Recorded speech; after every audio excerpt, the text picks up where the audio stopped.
Do you think there's a direct correlation here as we watch alcohol sales drop off with Gen Z, and obviously the really rising tide of cannabis and THC as an alternative? Yeah, I really think it does reflect each other. And I think that it's not just cannabis, it's plants in general. There's a lot of plant medicine that is now available, kava, kratom.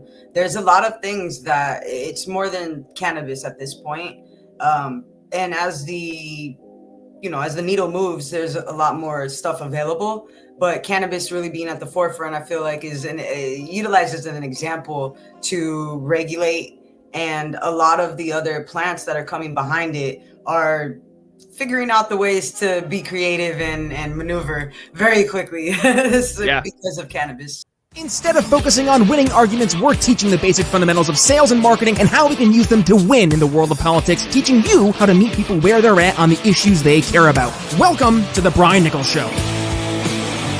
Well, hey there, folks. Brian Nichols here on another fun-filled episode, yes, of The Brian Nichols Show. I am, as always, your humble host, joining you from our lovely Cardio Miracle Studios here in sunny Eastern Indiana. The Brian Nichols Show is powered by the best heart health supplement in the world, Cardio Miracle. So if you want to learn how to lower your resting heart rate, lower your blood pressure while improving your pump at the gym, please stick around. We're going to talk about that more later in today's episode. But first, we're digging into all things cannabis, THC, and more. We just saw the shocking numbers come out. Gen Z, they are rejecting alcohol consumption en masse.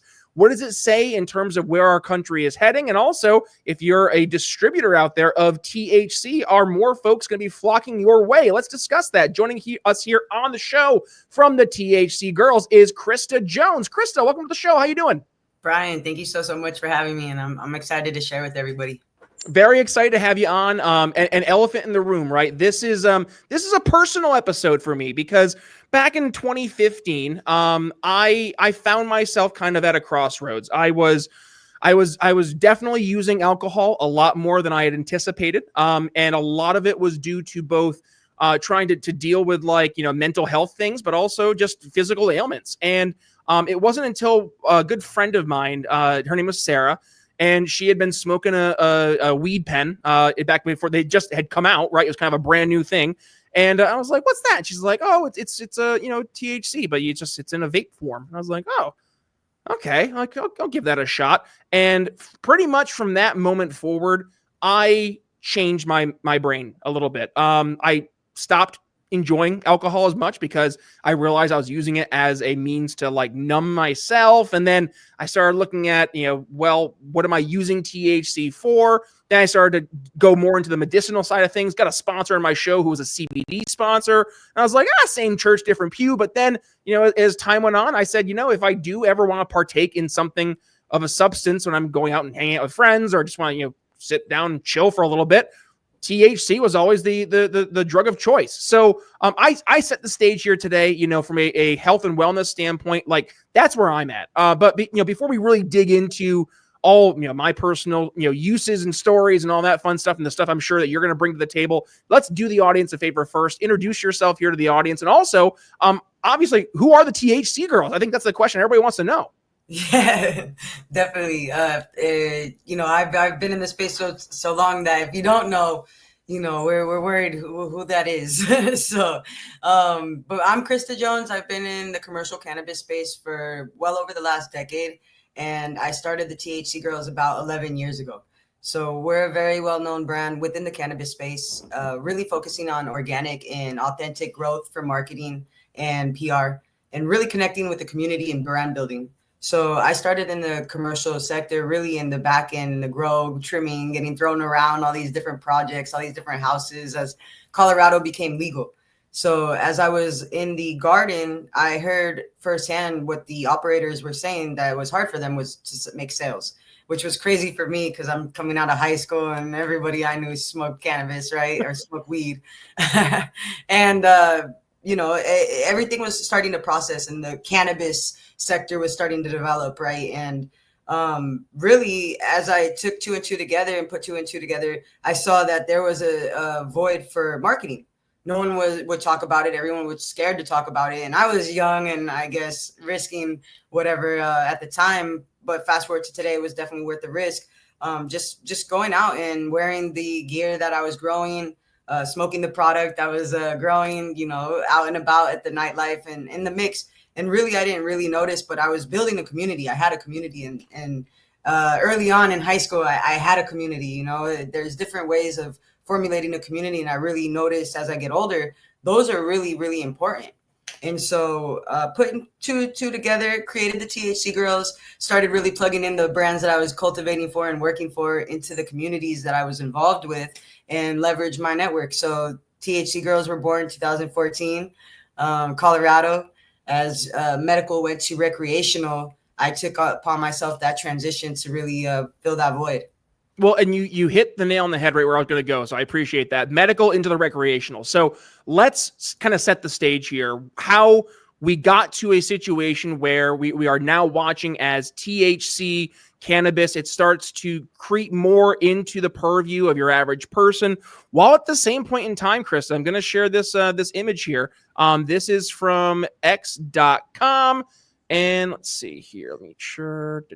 Yep, there we go. So this is a pretty just like shocking chart if you look at this. And for the audio listener, it's a Gen Z and alcohol, a fading bond. I think we covered this a couple episodes ago with I forget who it was we were talking to. Sorry, whoever that guest was. But for the fading bond, an annual expenditure on alcoholic beverages in the United States by generation. Boomers, $25 billion. Gen X, $23.14 billion. Millennials, a little bit more there, $23.45 billion. Gen Z, $3 billion. I mean, that is what, an 8x drop off. And to see, Krysta, that there is, from the Gen Z at least, very much a rejection of alcohol, both for whatever reason we were using alcohol, whether that was to numb things, to make us feel like we have the charisma to go out and talk to that pretty girl at the bar, right? Or something else, right? And I guess that's the question before we go into THC as a solution. But do you think there's a direct correlation here as we watch alcohol sales drop off with Gen Z, and obviously the really rising tide of cannabis and THC as an alternative? Yeah, I really think it does reflect each other. And I think that it's not just cannabis, it's plants in general. There's a lot of plant medicine that is now available, kava, kratom. There's a lot of things that it's more than cannabis at this point. And as the needle moves, there's a lot more stuff available. But cannabis really being at the forefront, I feel like, utilizes as an example to regulate. And a lot of the other plants that are coming behind it are figuring out the ways to be creative and maneuver very quickly because of cannabis. So I think that psychedelics as well, not even well on its way. It's very, very heavily, more accepted now. I think it has more of a scientific spin off of it. I think a lot of kava and bars are popping up. And I think that, the liquor companies are definitely seeing that there's missing money coming, and they're jumping into the cannabis space. And they already have the distribution structure. They already have that financial stability. It's a scary space for people in cannabis, because if you're not positioned right, those people are going to come in and either take your company, take your jobs, or whatever it might be. So it's just, it's not an easy place to maneuver in, to be honest. It's a very difficult space on all aspects, whether you're working with people in the space or whether the government's trying to take their cut. It becomes a little sticky. Yeah, my buddy Drew, his dad was here on the show back a couple of months ago, a couple of years ago. God, time flies. And we were talking about their company. Like, one of the main issues that they're trying to help solve from a cannabis situation is the weed safe, right? That's been a question a lot of folks raise. So their company actually creates like this database of like safe sellers, basically. And just looking at that, that addresses that there is very much a concern that's in the market. And I'm wondering how much of that concern is justified, how much of it is stigmatized, right? Because there is this preconceived perception and reputation that kind of follows cannabis, THC, weed, whatever you want to call it. But like, the fact that it seems to that stigma is much more in the older generations I mean, is it also kind of fading away as Gen Z's like, you know what? Alcohol is literally poison. We're going to try some different things.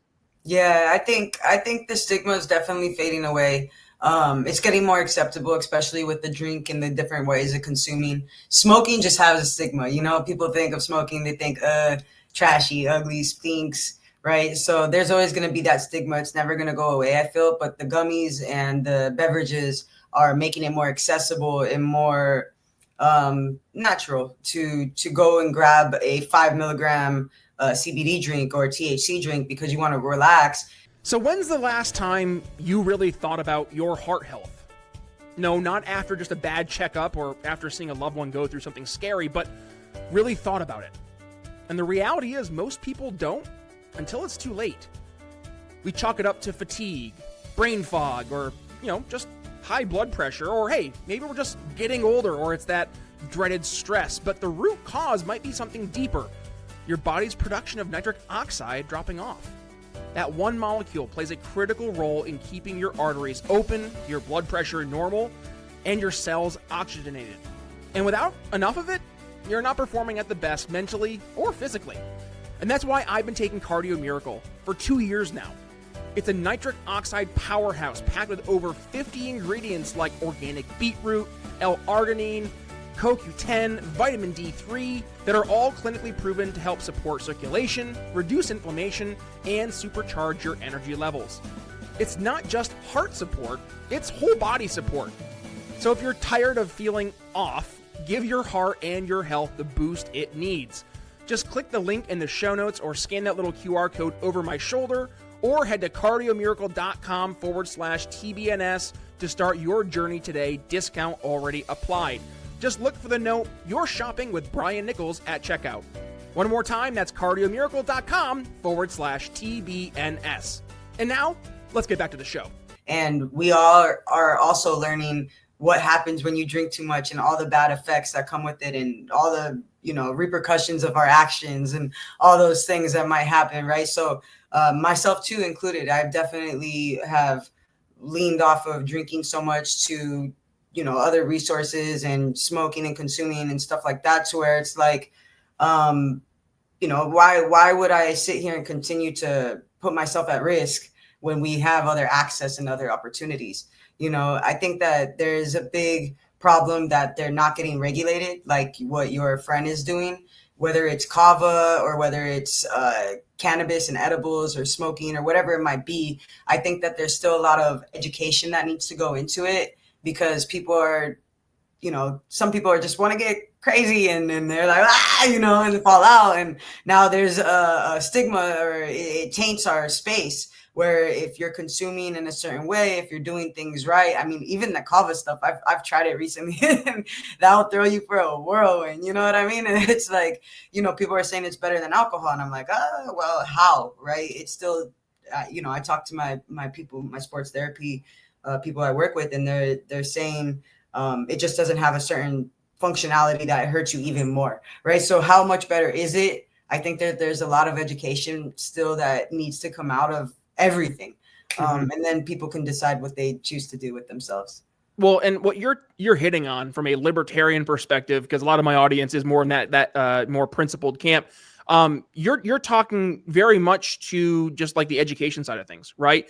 And we do see that, as there are more and more folks who are embracing this type of mentality, there are more folks also who vocalize their concern and objections.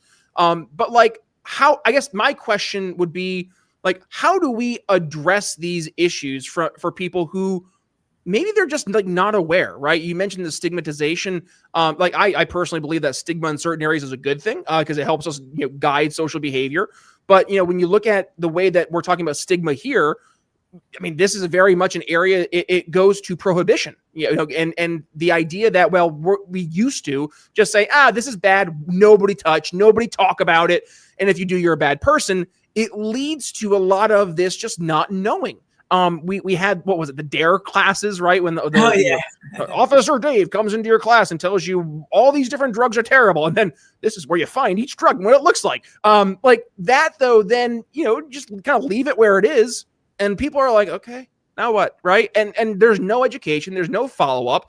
So what happens is people are either completely terrified of these, other substances, and they are very much stigmatized because of the fact that people just don't know, or on the flip side, somebody says, well, I'm going to go ahead and try this new thing. Right. And only to come to find out that they have no idea what they're doing. They take way too much, or they take way too little. I don't know, but like, they're not getting what they're supposed to be getting from it. And I guess that leads to the main point I'm trying to make here, that prohibition, just by and large, isn't the right answer, because you're going to create more unintended consequences when you just say, nope, this is bad, nobody touch. Mm-hmm. And it kind of makes that feeling where you're like, oh, what is that? Right?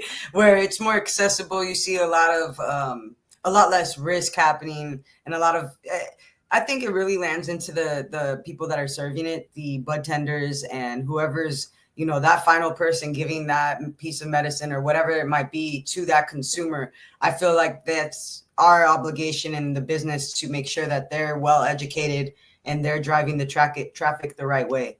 And bud tender training, especially in the cannabis space, is super, super important. That's really where we thrive and connect with the space in certain ways, especially having the past that we do of being the bud tenders and influencers in the space. So we know how important it is, not only for the education, but also steering the market, right? A lot of people overlook the bud tenders and educating them and spending time with them, but they're navigating the traffic. So if they're liking a product that, is not what it should be, and they're driving all the traffic to that product just because somebody buttered them up, then it is what it is, And I see some of that stuff happening, and it's just, I think there are more rules and regulations and structure in the back end, but within their own business, I think it is to come. And that's where I think as we grow a little bit more corporate, although obviously corporate comes with, its problems as well. I think the structure is needed. It's too loosey-goosey right now. So.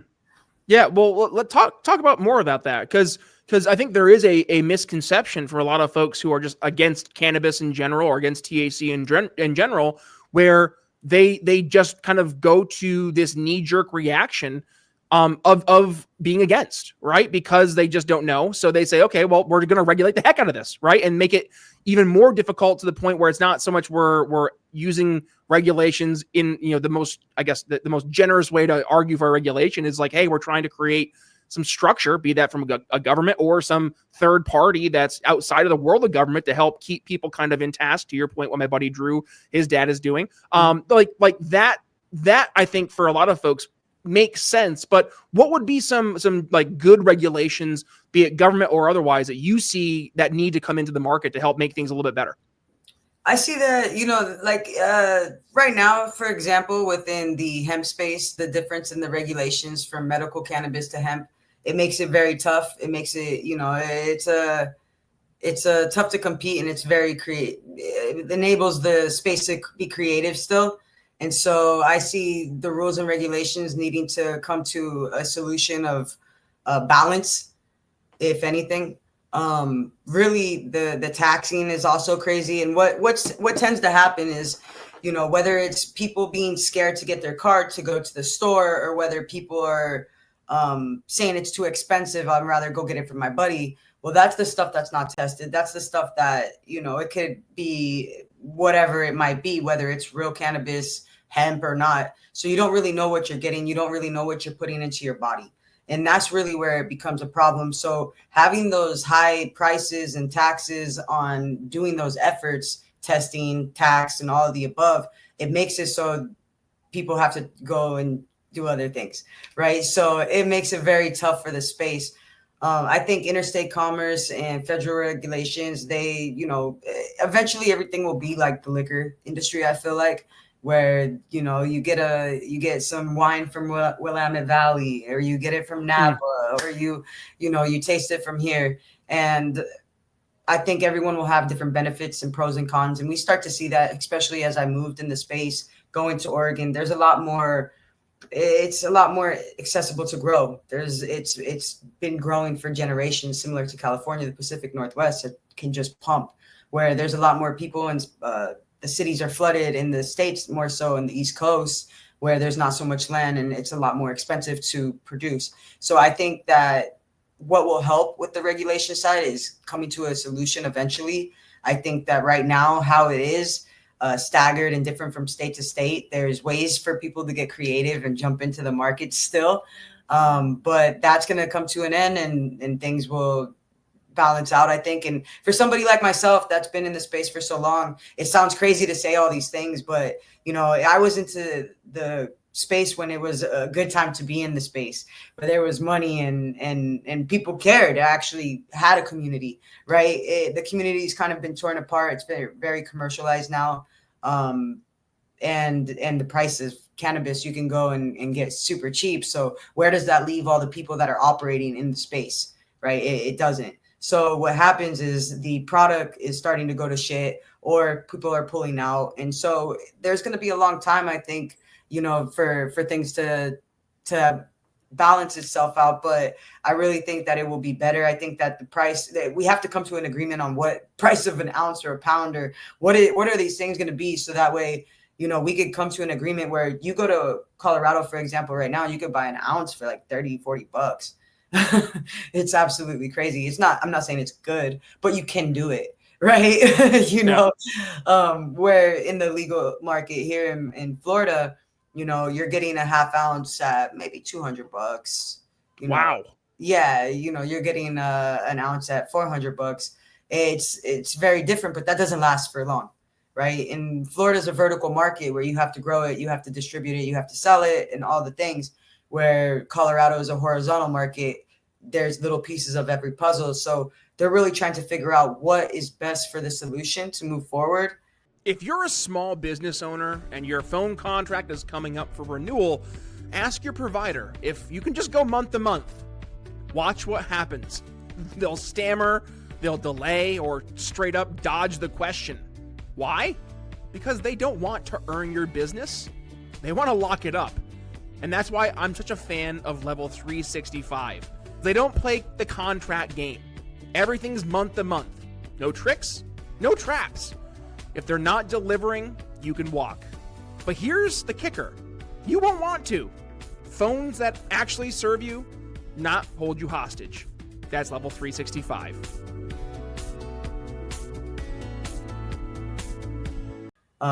You know, at this point, my opinion is it really depends on who you're talking to. Well, right? And by the way, elephant in the room, like, isn't weed still considered like a federal, like a federally banned substance or something like that? Technically, yeah. But if you know, the Farm Bill in 2019 changed that. Right. Except for, I think, in maybe one state, Idaho or something like that. Which, by the way, that opened the door for like all the Delta 8, alternatives, like the other weed pens at the store and that kind of stuff, right? 100%. Yeah. So the Deltas, you know, it's all, we're all humans. There's different genetics, right? It's the same thing. It's all the cannabis plant. There's different genetics and there's different cannabinoids, right? So the different cannabinoids is what people are highlighting. It's all marketing, you know, marketing, right? You want some Sunny D? For this orange juice is better because it has Sunny D, right? Yep. So vitamin D. And I feel like people are leveraging and using that in the space to market because there's not really much else you could do. So whether it's CBG or CBN for sleep, or whether it's CBD for recovery, or THC to get high, you know, I think that people are leveraging those conversations to educate and utilize as marketing because there's not much else you could do. Right. Well, and like, let's just go back to what we were talking about before. A lot of this is just brand new for folks. And a lot of the preconceived notions that people have, it's very much based on this, like either this like fun house mirror version of weed, or it's like the Hollywood version of weed with Pineapple Express, right? Like that's the mentality your average person gets. So I mean, Krysta, like, do the audience a favor, because for a lot of the folks, I mean, we have a very diverse audience. We have audience members who are young fuddy-duddies, old fuddy-duddies, and all that in between. I'm more in the like middle to upper older fuddy-duddy. So for the folks who didn't grow up in this world where this is becoming more and more common, just give us the basics, right? Like, what should you be looking for? What are the different strains? What matters? What doesn't? All that, if you could.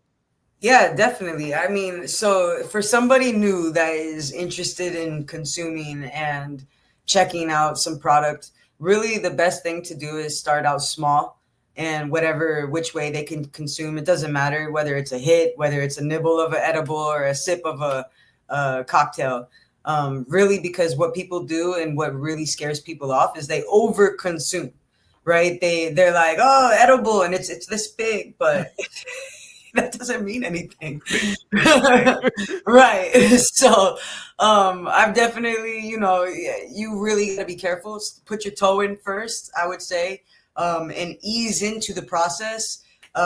There's a lot of ways to consume. And so everything, taking an edible, you're going to be here real quick, so talking to the bud tender or whoever's serving the product, really seeing if their education is savvy and understanding that, okay, what they're saying makes sense. They're not just, yeah, that one over there. This one looks really good. Yeah. Right.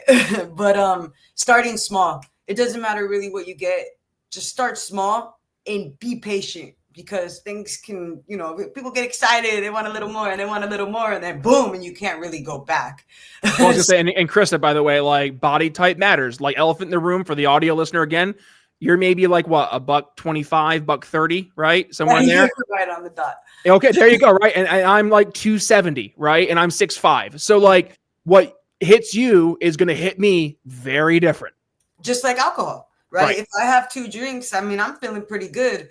And depending also on your consumption level, right? Like I'm a pretty, I'm a frequent flyer. So, it's not going to be. You're racking up those miles is what you're saying. Exactly. So, it's different if I have a couple puffs as opposed to maybe somebody new, that might be a bigger style of body set, right? But so definitely amount of consumption and familiarity, just like alcohol.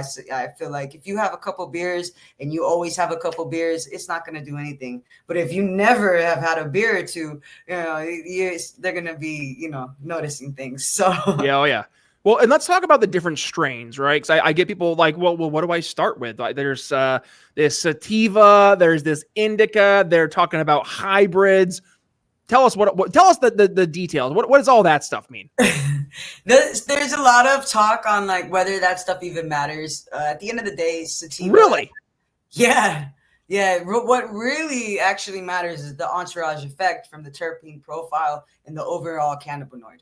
So that whatever the profile is, if it has CBG, if it has CBN, if it has a lot of THC, if it has CBD, that's really what's going to affect you. It's not necessarily if it's a sativa or an indica. Huh. That's really the style of what the plant looks like. Sativas are really tall and skinny, where indicas are nice and short and stocky. And they're different buds. Kush grows little nugs everywhere. You have sour diesel that you just gotta, a nug like that. So, but yeah, if you're starting out, really asking again what profile those products carry is very smart. Not just relying on the indica. Typically an indica is bedlock. Typically a sativa is head high. Like those are typical things that people say. Mm-hmm. Hybrid is a good go-to because it's balanced in the middle. Sativas you typically are more runny and racy. So if you're high energy, you probably don't want to take a sativa. You already have high energy. It will give you anxiety. Yeah. So you don't, there's certain things and again, yeah, starting small, testing the waters, testing it when you don't have a lot of stuff to do. And getting to know yourself. I think that's a real big thing. I think with whatever you're consuming, get familiar with your body and your consumption level. Even, if I have a drink or two, I'm measuring it. I don't care what I do. I'm constantly trying to regulate myself and really see what reaction or what will happen. So that way we're all, responsible adults. and by the way, you were mentioning some of those like specific subsets, not THC, but it was like what THG and TH, I think you said A, like what? So those cannabinoids are basically, like I said, people are really leveraging them to market The hemp space right now, you could move product across the nation into other countries, THCA, hemp derived, right? You could sell that in a gas station, wherever, head shop. Medical cannabis is what's being sold in a dispensary. Recreation, medical, whatever, is in a dispensary. You have to be 21. You go into this store and it's just cannabis, right? So there's different ways that these rules are regulated. And so THCA technically just doesn't have the component, the psychoactive component in it.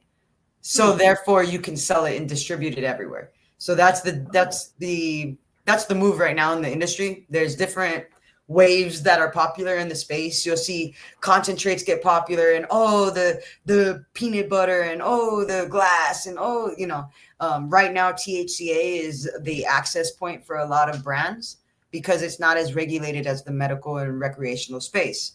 So that's what needs to get figured out is, the regulated markets. We're now fighting with each other, right? We're now fighting with each other, and that's crazy. This is the cannabis plant, the cannabis sector, and they're like, oh, that's hemp, that's cannabis. At the end of the day, that's like saying we're not humans, right? We won't get into all that weird shit, right? But that's, it's crazy to me. I don't know. It's very frustrating, and it's hard to be a part of. I've been pivoting myself a little bit, taking my marketing and what I've learned in the non-traditional sectors and taking it in traditional spaces. Such as insurance, working with real estate, family offices and lenders and investors. A lot of them have interest in my knowledge now, being hands-on in the space, and understanding the plant and the marketing side really does benefit me very well. So, I don't know. I get torn because I'm on all the different sides, right? I'm a consumer. I want it cheap too, but I used to produce it, and all my clients, our income depends on it. Right. So it's just like, it's this weird situation that needs to get figured out soon. There you go. Well, how about this? We're getting towards the tail end of the show. So we like to wrap things up with a nice, neat bow. And obviously we're going back to why you're here. And that is the THC Girls, right? So if folks who are listening, maybe they're actually in the world of being, would you call them a bud tender? A bud tender, yeah. Like a bartender? I love that. Okay, so they're a bud tender. They're a small business owner trying to get more into this world. Like, just give the call to action. How can folks learn more, reach out to you? With that, Krysta, the floor is yours. Please, yeah. I would love everybody to join us in our community. We have a community called the Highly Connected. We leverage it through an app, so you can find it on Apple, Google. Join our community. It's a free download. We connect every last Tuesday of the month where we get together. Everybody's really cool, proactive, positive, supporting. It's a very unique community, vetted, very similar to your buddies group, and that's what it's all about, is sharing access, resources, results of things that we've done, and plugging and playing and using each other's services. So the Highly Connected is the best way to find us. The High Country Girls is actually the best way to find us on social media. Being in cannabis, you can't, especially back in the day, you couldn't put THC everywhere. Yeah. So the High Country is the acronym for the THC Girls. So definitely find us. I'm Krysta Jones, and I really appreciate you having us here, Brian. Absolutely, Krysta. Well, what we're going to do, folks, is I'm going to include that episode I had with my buddy Drew's dad here in the show notes. And also, if you're watching us on YouTube or wherever it may be, it should be popping up somewhere like, in this general direction when the video wraps up. So stick around. Make sure you go ahead and check that episode out, because it does kind of dig more into the how do you know what you're putting in your body is safe, some of the questions we are addressing here today. But no, Krysta, this has been a really good conversation from 2 points in my world, right? One, we were able to talk about like where the market's heading, which is really cool to see, from where we were back when I first started the show in 2018, and it was still very much an unspoken word in social media and in regular media, because it was still very much stigmatized. Whereas now we are today, it's just as common as I think alcohol is. Which, is that a right thing? Is that a step in the right direction? Go debate in the comments. I don't want to have that debate with y'all right now. But on the other side though, right? The fact that we are seeing people who maybe like they were dependent on alcohol to check those boxes, whatever it may be. We know the pain, the destruction that comes from just overly consuming alcohol. So for the fact that we do now have alternatives that are no longer being pushed to the side and hidden but rather being embraced and actually like talked about openly to figure out the best way to utilize them safely, right? That I think is a huge step in the right direction. So with all that being said, Krysta, thank you for joining us. Where can folks go ahead, besides the website, where can they go ahead find you if they want to like reach out on social media? Do you have any of those links available? Oh, of course. You can find me on LinkedIn, Krysta Jones, Krysta Jones, and then on Instagram it's motherfucking Jones, MTHRFKNJONES, and then everything else is the High Country Girls, the Highly Connected, the T with THC. We spit out some media there, so definitely tap in and check us out and connect. Love it. All right. Well, we're going to go ahead and put a pin in today's conversation. With that being said, Brian Nichols signing off here on The Brian Nichols Show for Krysta Jones. Thanks for listening to The Brian Nichols Show. Find more episodes at briannicholsshow.com.